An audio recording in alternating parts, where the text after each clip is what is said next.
Fa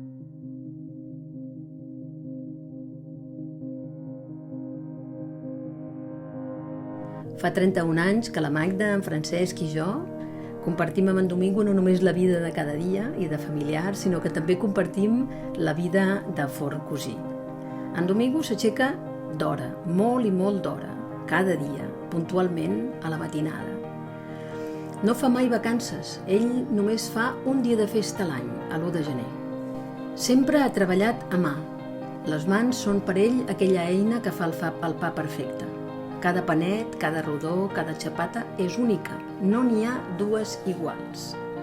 És molt meticulós per fer aquestes coses, molt i molt. Una miqueta de farina per a ell és or, fes per fer un llonguet o per fer una xapata d'oli o una barra rústica. No suporta veure farina a terra o que nosaltres menys tenim allò que per ell és la seva manera de fer vida.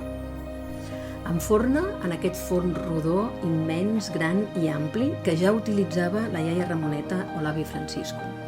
Moltes vegades ens ha volgut ensenyar com es fa i de quina manera es posa i es treu el pa, però ni la Magda ni en Francesc i jo hem aconseguit fer-ho tan bé com ell. Cada peça de pa rodó, dins d'aquest forn artesanal, té vida pròpia i a poc va agafant color i va agafant olor i ell només amb aquesta olor i aquest color sap quan l'ha de treure. En Domingo, com sabeu, treballa de nit i, per tant, a la nit poca gent corre.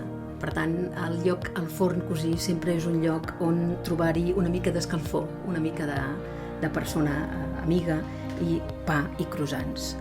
I venen pescadors que marxen a pescar molt i molt d'hora o algun tronera que després d'una nit boja va a buscar algun croissant o algun xutxo. Li agrada en Domingo, li agrada que el vagin a veure, li agrada que el saludin i li agrada que li facin aquesta vida de nit més amena. Fer pa per en Domingo és un art. Estèticament ho ha comprovat en Narcís Costa, que ha fet una magnífica escultura d'un rodó d'en Domingo. Fer pa és un art que es porta dins, potser un do. Funyir rodons és tota una tècnica delicada, a temperatura exacta i mida exacta perquè tot surti bé. De la farina al pa, que trobem cada dia a la taula, hi ha sempre aquesta feina artesanal, pacient i amb passió que fa en Domingo.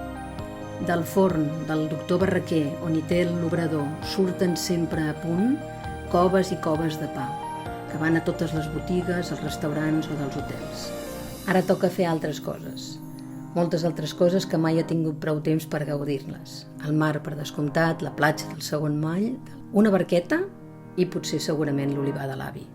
I sobretot, nosaltres el que volem és que estigui a casa amb nosaltres per poder gaudir d'ell i fer família.